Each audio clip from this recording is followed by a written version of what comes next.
மல்கியா 4ஆம் அதிகாரம் 2ஆம் வசனத்தை வாசிக்க கேட்போம். மல்கியா 4:2. मलाकी 4 वचन 2 को पढ़ेंगे. ஆனாலும் என் நாமத்துக்கு பயந்திருக்கிற உங்கள் மேல் நீதியின் சூரியன் உதிக்கும். உங்கள் மேல் நீதியின் சூரியன் உதிக்கும். அதன் செட்டைகளின் கீழ் ஆரோக்கியம் இருக்கும். அதன் செட்டைகளின் கீழ் ஆரோக்கியம் இருக்கும். நீங்கள் வெளியே புறப்பட்டு போய் கொழுத்த கன்றுகளைப் போல வளருவீர்கள். கைகளை தட்டி எல்லாரும் கர்த்தரை மகிமைப்படுத்துவோமா? ஹalleluya. तालियां बजाकर सभी लोग प्रभु की महिमा करेंगे ना. हालेलुया. என் நாமத்துக்கு பயந்திருக்கிற உங்கள் மேல் நீதியின் சூரியன் உதிக்கும். परंतु तुम्हारे लिए जो मेरे नाम का भय मानते हो धर्म का सूर्य उदय होगा. அதன் செட்டைகளின் கீழ் ஆரோக்கியம் இருக்கும். और उसकी किरणों के द्वारा तुम्हें चंगा हो जाएगा. நீங்கள் வெளியே புறப்பட்டு போய் கொழுத்த கன்றுகளைப் போல வளருவீர்கள். और अच्छे कूदोगे और फांदोगे. என் அன்பு தேவனுடைய பிள்ளைகளே, मेरे प्रिय परमेश्वर के लोगों, ஆண்டவருடைய சமூகத்திலே இந்த வசனத்தை உங்களுக்காக நான் இன்றைக்கு பெற்றுக்கொண்டேன். परमेश्वर की उपस्थिति से आप लोगों के लिए ये वचन मैंने प्राप्त என் நாமத்துக்கு பயந்திருக்கிற உங்கள் மேல் நீதியின் சூரியன் உதிக்கும். तुम्हारे लिए जो मेरे नाम का भय मानते हैं धर्म का सूर्य उदय होगा. வேதம் சொல்லுகிறது, और यहाँ परमेश्वर का वचन कहता है, தேவன் சூரியனும் கேடகமும் ஆனவர். परमेश्वर ढाल और सूर्य है. தேவன் சூரியனும் கேடகமும் ஆனவர். परमेश्वर सूर्य और ढाल है. அவருடைய முக பிரகாசத்தை பார்க்கையிலே அவருடைய பாதத்தில் செத்தவனை போல நாம் விழுந்துவிட நேரிடும். அவ்வளவு மகத்துவம் உள்ளவர் தேவன். अगर हम उनके मुख के प्रकाश को देखेंगे तो एक मरे हुए लाश के समान हम नीचे गिर जाएंगे. நம்முடைய தேவனாகிய கர்த்தர் கேடகமாகவும் இருக்கிறார். हमारे परमेश्वर यहोवा वह एक ढाल के समान भी है. இவ்வாறு சூரியனாய் இருக்கிற அவர் நீதியின் சூரியனாக ஒரு நேரம் மாறுவார். इस तरह जो सूर्य के समान है एक समय धर्म का सूर्य के समान वे उदय होंगे. அது எப்பொழுது? ये कब होगा? அவருடைய நாமத்துக்கு பயந்து நீங்கள் வாழ்ந்து கொண்டே இருக்கும் பொழுது நீதியின் சூரியனாய் ஒரு நாள் அவர் உங்களுக்கு உதிப்பார். जब आप लोग उनके नाम के भय मानकर जिएंगे तो धर्म के सूर्य के समान उदय होंगे. அப்பொழுது அவருடைய செட்டைகளின் கீழ் உங்களுக்கு ஆரோக்கியமுள்ள வாழ்க்கை இருக்கும். तब उनके किरणों के जरिए आप लोगों के लिए एक अच्छा स्वास्थ्य मिलेगा. என் அன்பு தேவனுடைய பிள்ளைகளே, मेरे प्रिय परमेश्वर के लोग, உங்களுக்கு சூரியனாய் பிரகாசத்தை வெளிச்சத்தை கொடுக்கிற கர்த்தர் ஒரு நேரம் நீங்கள் கர்த்தருக்கு பயந்து அவருடைய நாமத்துக்கு பயந்து வாழுகிறவர்களாய் இருந்து கொண்டே இருக்கும் பொழுது நீதியின் சூரியனாய் அவர் உதிப்பார். परमेश्वर यहोवा जो आप लोगों के लिए एक सूर्य के समान है, जब आप लोग उनके लिए भय मानते हैं तो आपके लिए धर्म का सूर्य के समान वे उदय होंगे. அந்த நாளிலே उस दिन में உங்களை பரியாசம் பண்ணினவர்கள் வெட்கப்படுவார்கள். जिन लोगों ने आपका हंसी मजाक उड़ाया है वे जो है लज्जित पाएंगे. உங்களை ஆகடியம் பண்ணினவர்கள் வெட்கப்படுவார்கள். जिन्होंने आपको निकम्मा समझा है वे नीचे चले जाएंगे. உங்களுக்கு பொறாமை எரிச்சல் மாந்திரிகங்களினால் வந்த துன்பம் நீங்கி போகும். घमंड और जादू के कारण जो मुसीबतें आई थी वह दूर चली जाएंगी. அந்த நீதியின் சூரியனுடைய கிரணம் அந்த ஒளி கதிர்கள் என்ன பண்ணுகிறது என்றால் உங்களுக்கு ஆக நீதியாக போராடுகிறதுனால உங்களுக்கு ஆரோக்கியமுள்ள வாழ்க்கை கிடைக்கும். देखिए धर्म का सूर्य का किरण आप लोगों के ऊपर पड़ने के कारण आप लोगों के जीवन में धर्म होगा और वह चंगा हो जाएगा. என் அன்பு தேவனுடைய பிள்ளைகளே, मेरे प्रिय परमेश्वर के लोगों, ஆரோக்கியமுள்ள வாழ்க்கை மிக மிக முக்கியம். देखिए चंगा के साथ रहने का जीवन बहुत ही अति ஒரு சின்ன ஒரு வேதனைனா தேவ பிள்ளைகள் ஆரோக்கியம் இல்லைன்னா எவ்வளவு பாடுபட வேண்டியதா இருக்கிறது. अगर एक छोटा सा दर्द है, स्वास्थ्य अच्छा नहीं तो प्रभु के लोग कितना चिंता करते हैं. என் அன்பு தேவனுடைய பிள்ளைகளே, मेरे प्रिय परमेश्वर के लोगों, சௌக்கியம் உள்ள வாழ்க்கை உங்களுக்கு தேவன் தருவார். आप लोगों के लिए एक अच्छा स्वास्थ्य का जीवन परमेश्वर அதோடு देंगे. வேதம் சொல்லுகிறது, और उसी के साथ प्रभु का वचन कहता நீங்கள் है, வெளியே புறப்பட்டு போய் கொழுத்த கன்றுகளைப் போல வளருவீர்கள். और आप लोग निकलकर पाले हुए बछड़े के नाई के समान रहोगे. இதுவரைக்கும் வீட்டுக்குள்ளேயே அடைபட்டு கிடக்கிறது போன்ற ஒரு வாழ்க்கை, और अभी तक घर में बैठे रहने का एक जीवन, அல்லாவிட்டால் ஒரு சிறு வட்டத்துக்குள்ளே ஓடிக்கொண்டு அமைந்து கிடந்த ஒரு வாழ்க்கை, नहीं तो एक ही जगह में रहने का एक तरह का जीवन. யாக்கோபு பாருங்கள், கூடாரவாசியாய் அவர் வீட்டுக்குள்ளே குணசாலி கூடாரவாசியாய் இருந்தார். ஆனால் ஒரு நாள் வெளியே புறப்பட்டு போக தேவன் வைத்தார். याकूब को देखिए वह जो है घर के अंदर ही बैठा हुआ था, लेकिन एक दिन परमेश्वर उसे बाहर निकल कर लेकर ஆகவே आए। உங்களை தேவன் எந்த நோக்கத்திற்காக அழைத்திருக்கிறாரோ அதற்கென கட்டி வைத்திருந்த மாட்டை அழகாய் வெளியே விடுகிறது போல ஆண்டவர் உங்களை கொழுத்து கன்றாக வெளியே விடுகிறார். जिस उद्देश्य के लिए परमेश्वर आप लोगों को लेकर आए हैं, उसी भेड़ के समान जो बाहर चले जाता है वैसे रहेंगे। ஜல்லிக்கட்டுக்கு மாட்டை கட்டி வச்சிருப்பாங்க, और यहाँ पर जो है ऐसे जो है गाय को पाल कर रखे திறந்து होंगे விடுப்பா வெளியேம்பாங்க, और उसे बाहर निकाल कर दे दीजिए அது ऐसे துள்ளி கொண்டு बोलेंगे, ஓடி வரும். और वह उछल कर बाहर निकल कर आ இவ்வளவு जाता நாள் है। கர்த்தர் ஒரே ஒரு சின்ன வட்டத்துக்குள்ள உங்களை ஓட வச்சுக்கிட்டே இருந்தார். और अभी तक एक छोटे से जगह में प्रभु आप लोगों को रखे थे, இப்ப சொல்றாரு, और अभी कहते हैं யாக்கோபு மாறி நீ அழகா பலி பெருகணும்பா, கொழுத்த கன்று போல இருக்கணும், வெளியே புறப்பட்டு போய் அழகா உன் பணிகளை செய்ய. याकूब के समान तुम्हें बढ़ना है, और एक अच्छे बछड़ों के समान आपको जो है बाहर निकल कर சில जाना है। டிப்ரெஷனுக்குள்ள மன மடிவுக்குள்ள நீங்க இருந்துகிட்டு இருக்கலாம், कुछ ऐसे मन मुरझ के बीच में आप लोग रहे பயந்து होंगे, போன வாழ்க்கையா இருக்கலாம். और ऐसे भय का जीवन आप लोगों के साथ रहा இல்ல होगा। இல்ல, ஆண்டவர் நீங்கள் வெளியே புறப்பட்டு போய் கொழுத்த கன்றுகளை போல வளருவீர்கள் என்று சொல்லுகிறார். और परमेश्वर कहते हैं कि आप लोग बाहर निकल जाकर अच्छे बछड़े के समान अच्छे पाले जाओगे। இது எப்பொழுது நடக்க போகிறது? और ये सब कब होने वाला है? மல்கியா 4 அதிகாரம் 1 வசனத்தை பாருங்கள். मलाकी अध्याय 4 वचन 1 को पढ़ेंगे। இதோ கர்த்தருடைய பயங்கரமான நாள் ஒன்று வரும் பொழுது இப்படிப்பட்ட காரியம் நடக்கும் என்று வேதம் சொல்லுகிறது. और प्रभु का वचन कहता है कि यहोवा का एक भयंकर दिन आते समय ये सब घटनाएं இதோ होंगी। சூளையை போல எரிகிற நாள் வரும். वह दगकते हुए भट्ठे का सा दिन आता है। விசேஷ விதமாக இந்த மல்கியா தீர்க்கதரிசன புஸ்தகம் எழுதினதற்கு பிறகு அதன் பின்பு வேதாமத்திலே மத்தேயு சுவிசேஷம் தான் விசேஷமாய் எழுதப்படுகிறது. அதுவரையிலும் ஒரு பெரிய கேப். அப்ப இயேசு மகாராஜாவினுடைய வருகையை குறித்த ஒரு முன்னறிவிப்பு இந்த 4வது அதிகாரம் மல்கியாவிலே अड़ंगी இருக்கிறது. ये मलाकी का भविष्यवाणी किताब लिखने के बाद में जो है सुसमाचार का किताब मत्ती जो है वहां पर शुरू होता है। परमेश्वर यीशु मसीह का जन्म के बारे में ये मलाकी का किताब अध्याय 4 कहता है। 5ஆம் வசனம் பாருங்க. और वचन 5 को पढ़ेंगे। இதோ கர்த்தருடைய பெரிதும் பயங்கரமான நாள் வருவதற்கு முன்னே நான் உங்களிடத்திற்கு எலியா தீர்க்கதரிசியை அனுப்புகிறேன். देखो यहोवा से उस बड़े और भयानक दिन के आने से पहले मैं तुम्हारे पास एलिया नबी को भेजूंगा। எலியா வந்தாயிற்று என்று யோவான் ஸ்நானகனை குறித்து இயேசு சொன்னார். यूहन्ना बपतिस्मा के जरिए उन्होंने कहा गया था कि एलिया आ चुका है। இது ஒரு பக்கத்தில் இருக்க, ये एक तरफ में रहने से भी இதே மல்கியா 4வது அதிகாரம் ஆண்டவருடைய அருமையான 2ஆம் வருகையை குறித்தும் அது பேசுகிறது. और ये मलाकी अध्याय 4 परमेश्वर के दूसरे आगमन के बारे में बता देता है। எப்படி தெரியும்? और ये सब कहते पता होता है। 3ஆம் வசனம் சொல்லுது பாருங்க. वचन 3 में लिखा गया है, துன்மார்க்கரை மிதிப்பீர்கள், दुष्टों को ताड़ डालोगे। இதோ நான் அதை செய்யும் நாளிலே அவர்கள் உங்கள் உள்ளங்கால்களின் கீழ் சாம்பலா இருப்பார்கள் என்று சேனைகளின் கர்த்தர் சொல்லுகிறார். अर्थात मैं उसे ठहराए हुए दिनों में वे तुम्हारे पांवों के नीचे रख बन जाएंगे। सेनाओं के यहोवा का यही वचन है। ஆண்டவருடைய பெரிதும் பயங்கரமான நாள் வரும் பொழுது, और जब परमेश्वर का भयंकर दिन आता है तो துன்மார்க்கர் சூளையில் எரிகிறது போல நரகத்திலும் அக்கினி கடலிலும் தள்ளப்படும் போது அவர்கள் சாம்பலாவார்களாம்.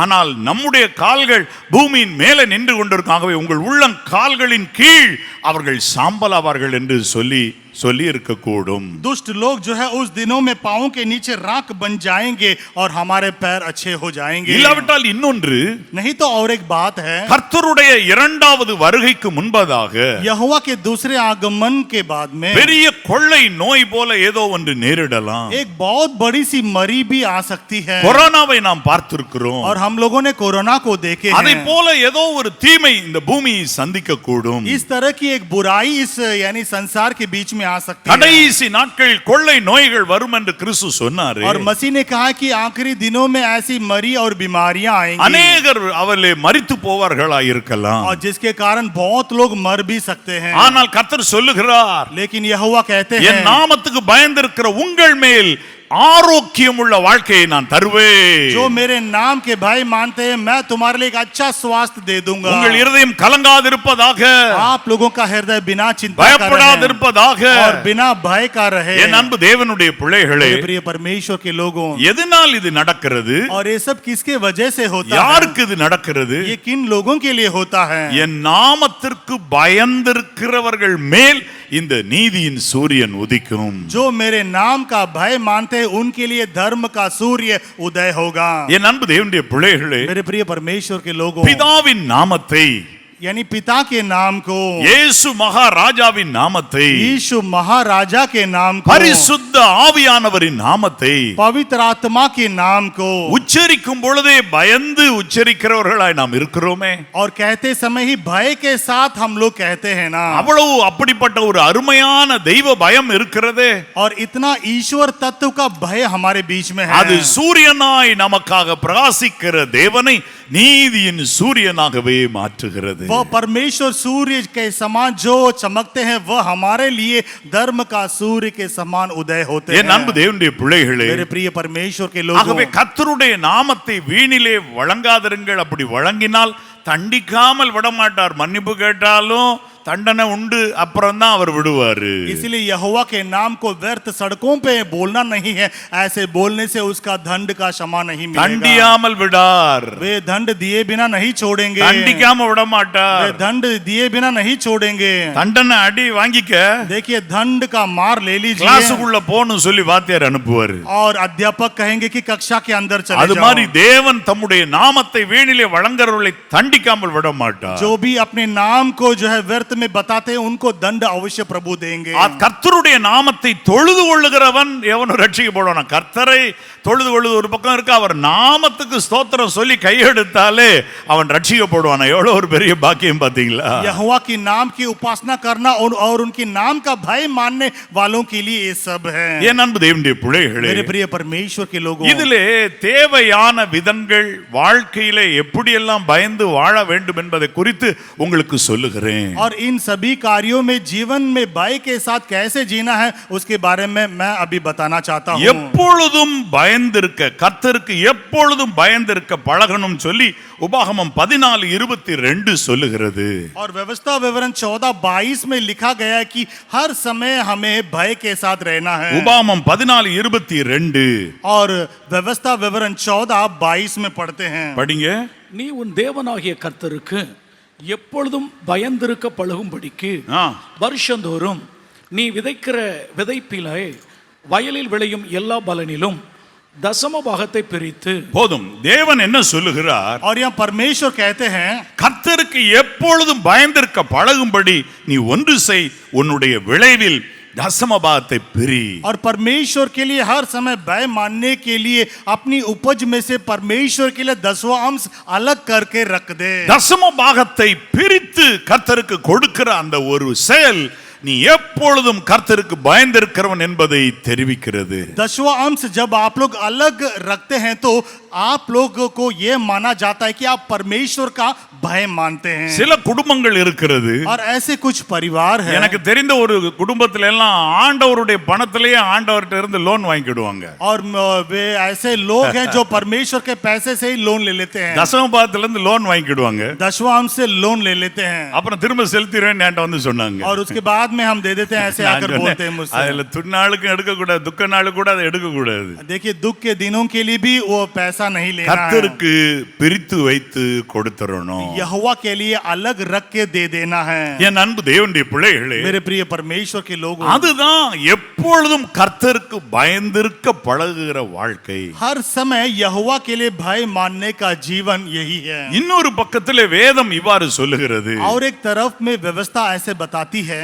நீதிமொழிகள் 28:14 और नीति वचन 28:14 में पढ़ते हैं, எப்பொழுதும் பயந்திருக்கிறவன் பாக்கியவான். हर समय जो भय मानने वाला है वह भाग्यशाली है. இப்ப நல்லா நீங்க கவனிங்க. எப்பொழுதும் கர்த்தருக்கு பயந்திருக்க பழக தசமபாகத்தை பிரித்து வை. देखिए हर समय परमेश्वर का भय मानने के लिए 10वां अंश को अलग ले ஆனால் रखिए. இங்க ஞானி சொல்லுகிறார், எப்பொழுதும் பயந்திருக்கிறவன் பாக்கியவான். निरंतर प्रभु का भय मानने वाला मनुष्य व भाग्य है। அப்ப நீங்க எப்பொழுதும் கர்த்தருக்கு பயந்திருக்க தசமபாகத்தை பிரித்தாலும் சரி, எப்பொழுதும் பயந்திருக்கிறவன் பாக்கியவான்னா இன்னும் என்னென்ன காரியங்கள்லாம் நான் பயப்படணும்? धन्य है वह मनुष्य जो निरंतर परमेश्वर यहोवा का भय मानता है। तो दशवां अंश के अलावा और किस कार्य में हमें भय मानना है? என் அன்பு தேவனுடைய பிள்ளைகளே, मेरे प्रिय परमेश्वर के लोगों, 1 பேதுரு 1:17 இவ்வாறு சொல்லுகிறது. और पहला पत्रस 1:17 में ऐसे लिखा गया है, அன்றியும் பட்சபாதம் இல்லாமல் அவனவனுடைய கிரியையின்படி நியாயம் தீர்க்கிறவரை நீங்கள் பிதாவாக தொழுது கொண்டு வருகிறபடியால் இங்கே பரதேசியா சஞ்சரிக்கும் அளவும் பயத்துடனே நடந்து கொள்ளுங்கள். ஒன்று புரிஞ்சுக்கிடுங்க, एक बात को समझ लेना நம் है, தேவன் அழகாய் நம்மிடத்தில் பேசுவார், और हमारे परमेश्वर बहुत अच्छी रीति से हमसे बातें करते हैं, வாக்குத்தத்தங்கள் தருவார், प्रतिज्ञा का वचन भी देते हैं, தீர்க்க தரிசனம் சொல்லுவார். भविष्यवाणियां भी बताते हैं। ஆனா ஒன்னு, தீர்ப்பு மட்டும் அவர் பட்சபாதம் இல்லாம தான் தீர்ப்பார். लेकिन न्याय करने के विषय में वे जो है बिना किसी पक्षपात से ही करते हैं। பட்சபாதமே கிடையாது. कोई भी पक्षपात नहीं है, யாரா இருந்தாலும் சரி பட்சபாதமே கிடையாது. चाहे कोई भी हो वहां पर पक्षपात नहीं होता है। எங்க ஊர்ல நான் 10th படிக்கும் போது और हमारे गांव में जब हम 10वीं कक्षा पढ़ रहे थे, எங்களுடைய ஹெட்மாஸ்டருடைய மகனும் அங்க 12th படிச்சாரு. और हमारे हेडमास्टर की बेटा भी वहां 12th की कक्षा में पढ़ रहा था। அவரும் சில நண்பர்கள் சேர்ந்து ஏதோ சும்மா போக வேண்டாம், கிரவுண்ட்ல இங்க போகாதான்னு சொல்லுவாங்க, அங்கெல்லாம் போயிட்டாங்க. और वे उसके दोस्त मिलकर जहां पर नहीं जाना चाहिए था वहां ग्राउंड पर गए थे। 3 பேர் கிடைச்சாங்க. 3 लोग पकड़ गए। அப்ப அந்த ஹெட்மாஸ்டர் சொன்னாரு, वह हेडमास्टर ने कहा, சூடான வெயில்ல மணல் அப்படி கொதிக்குது, और देखिए गर्मी जो रेत बहुत गर्म है, 3 பேரையும் முழங்கால் போடுங்கடான்னு சொன்னாரு. उन तीनों को घुटने डालने के लिए बोले। பேண்ட் போட்டிருந்தவங்க பேண்ட்டை முழங்கால் வரையும் ஏத்தி விட்டுட்டு அதுல போட சொன்னாரு. जो पैंट पहने हुए थे घुटने तक उसे ऊपर उठाकर उसके बाद में घुटने डालने के लिए कहे அவர் थे। மகன் சொன்னாரு, எப்பா அப்படின்னு. और उसके बेटे ने कहा, हे पिताजी, அப்பாலாம் கிடையாது, இங்க ஹெட்மாஸ்டர் சொன்னா கேளு, முழங்கால் போடுன்னு சொன்னாரு. यहाँ पर कोई पिताजी नहीं है, अगर हेडमास्टर कहते हैं तो उसके आज्ञा का पालन करो। நம்ம ஆண்டவர் ஒரு நாள் ஹெட்மாஸ்டர் மாதிரி உட்கார்ந்து இருப்பாரு வெள்ளை சிங்காசனத்துல. और यानी सफेद सिंहासन में हमारे परमेश्वर भी हेडमास्टर के समान बैठे அங்க रहेंगे। போய் நீங்க அப்பா அப்படின்னீங்கன்னா சரி, और उधर जाकर हे पिता कहने से भी, அப்பா பிதாவே ஸ்தோத்திரம் நீங்கனாலும், हे अब्बा पिता आपकी स्तुति कहने से भी, இங்க அப்படிலாம் கிடையாது, இங்க ஸ்ட்ரிக்ட்டா இருப்பேன் நானு. यहाँ पर वैसे सब नहीं है, मैं यहाँ पर स्ट्रिक्ट रहूंगा। கரெக்ட்டா வெயிட் போட்டு தீர்ப்பு, सही तरह का हिसाब रख के न्याय करते உங்கள் हैं। நற்கிரியைகளுக்கு பலன். आप लोगों के अच्छे गुण का फल இந்த मिलेगा। உலகத்துல மனுஷருக்கு இரக்கம் பாராட்டியே வாழ்ந்தா மட்டும் நியாய தீர்ப்பு நாள்ல இரக்கம் ஒரு குறிப்பிட்ட அளவு மேன்மை பாராட்டும், என்றாலும் முழுவதும் அல்ல. देखिए इस संसार पर सभी लोगों का न्याय करके जीने से भी न्याय के समय पर थोड़ा सा तो उसमें किया जाएगा। எல்லா மனுஷருக்காகவும் எல்லா மனுஷருடைய பேரை நான் கிறுக்கி போடுறேன்னு சொல்லும்போது, தேவன் சொல்லும்போது, அவங்க எல்லாருக்கும் இறங்கி மோசே என்ன சொன்னார், என் பேரை வேணா கிறுக்கி போடும் சொன்னார்ல. ஆனா எல்லாம் இருந்தாலும் தீர்ப்புன்னு வரும்போது சொன்னார், நீ அந்த தேசத்துக்குள்ள போவதில்லைன்னு சொன்ன மாதிரி பாருங்க. 40 வயதிற்கு மேலானவங்க இப்படிப்பட்டவங்க எல்லாம் இங்கு அவருடைய பிரேதங்கள் எல்லாம் இங்கு வனாந்தரத்தில் விழுன்னு சொன்ன மாதிரி ஆரோன் மோசையும் அந்த பட்டண தேசத்துக்குள்ள போகாமலே சாக வச்சுட்டார். பாத்தீங்களா? देखिए सभी लोगों के नाम को मिटा दीजिए कहते समय मूसा ने कहा था कि मेरे नाम को मिटा दो, लेकिन फिर भी तुम इस देश में प्रवेश नहीं कर सकते हो। ऐसे जो उन्होंने कहा था वह पूरा हुआ। மோசே ஏத்த கோராகு வனாந்தரத்தில் செத்தார். பாருங்க, இவருமே அந்த தேசத்துக்குள் போகாமல் தான் சாகிறார். और कोराग जो मूसा का विरुद्ध उठा था वह भी मर गया, और ये भी उस देश के अंदर प्रवेश नहीं कर எவ்வளவு सके। இரக்கம் பாராட்டினாரு. देखिए कितना दया उन्होंने दिया था। கர்த்தாவே என் பேரை வேணா கிறுக்கி போடும், हे प्रभु मेरे नाम को मिटा डालिए। நீங்க திறப்புல நின்னு ஜெபம் பண்ணலாம், அது பண்ணலாம், இது பண்ணலாம். ஒண்ணு, தீர்ப்புன்னு வரும்போது பட்சபாதம் இல்லாமல் நியாயம் தீர்ப்பார் தேவன். ஆகவே இந்த உலகத்துல பரதேசிகளா சஞ்சரிக்கும் அளவும் பயத்துடனே நடந்து கொள்ளுங்கள். देखिए आप लोग प्रार्थना कर सकते हैं, कुछ भी कर सकते हैं, लेकिन जब न्याय करने का दिन आता है तो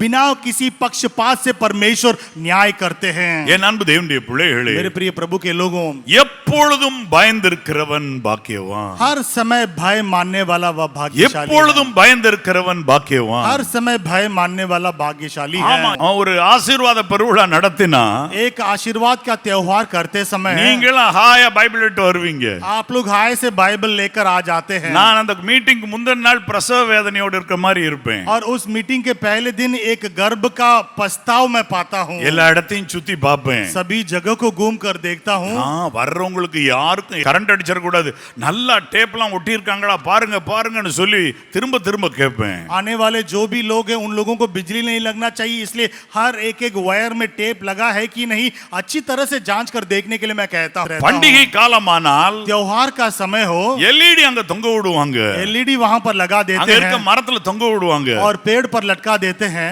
கரண்ட் அடிக்காம இருக்குமா? उसमें बिजली बाहर नहीं आना है. எல்லா எல்லா பாதுகாப்பும் இருக்குதா? सभी तरह की सुरक्षित है क्या? கேட்டுக்கொண்டே இருப்பேன். मैं पूछते ही रहता हूँ. நம்ம எல்லா நாட்களுமே நேரங்களுமே சில நேரம் இப்படி பயந்து இருப்பது நல்லதுதான். हर समय ऐसे डर के साथ रहना अच्छी बात है. என்ன காரியம்? इसमें कार्य क्या है? எப்பொழுதும் பயந்து இருக்கிறவன் பாக்கியவான் தான் சொல்லுது வேதம். और यहाँ पर व्यवस्था कहता है कि हर समय भय मानने वाला वह भाग्य है. ஆனா இன்னொரு காரியத்துக்கு தான் பயப்படணும். लेकिन और एक कार्य के लिए डरना अति आवश्यक है. என்ன காரியத்துக்கு वो பயப்படணும்? क्या कार्य है? யாக்கோபு 1:27. याकूब 1:27 में पढ़ेंगे. படிங்க.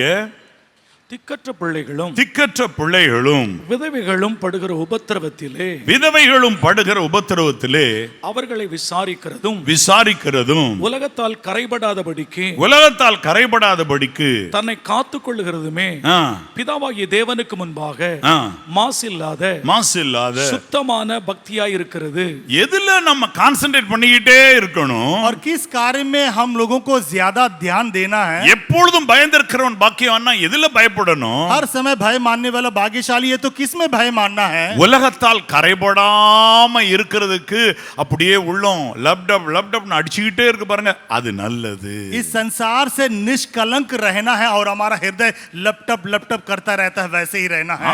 உலகத்தால் கரைபடாமல் இருக்கிறதற்கு इस संसार से निष्कलंक रहना है. என் அன்பு தேவனுடைய பிள்ளைகளே, मेरे प्रिय परमेश्वर के लोगों, சாதாரண கரைகள் இருக்கிறது, और साधारण ऐसे दाग भी है. உடையிலே ஒரு சில கரைகள் பட்டுவிட்டால் அது நீங்காது, वस्त्र में कुछ दाग लगने से वह कभी नहीं जाता है, என்றைக்கும் நீங்காது. सदा समय के लिए दूर नहीं जाता है. நம்முடைய ஆவிக்குரிய வஸ்திரத்தை और हमारी आत्मिक वस्त्र को ஆட்டுக்குட்டியானுடைய ரத்தத்துல தோய்த்து வெளுத்து கொள்ளணும். मेमने के लहू से बार धो लेना है. படுக்கைக்கு செல்வதற்கு முன்பதாக और सोने से पहले जो है அந்த நாளை முழுவதும் ஸ்கேன் பண்ணணும். वो पूरा दिन स्कैन करके देखना है. உங்களுடைய செல்போன்ல வைரஸ் ஸ்கேனர்னு ஒன்னு இருக்கும். आप लोगों के सेलफोन में वायरस स्कैनर एक होता है, அது தட்டுனீங்கன்னா और उसे दबाने से கொஞ்ச நேரத்துக்குள்ள எல்லாத்தையும் அலசி ஆராய்ஞ்சு சொல்லிரும். थोड़े समय पर सभी को जांच कर बता देता है. வைரஸ் ஒண்ணுமே உங்க போன்ல இல்ல.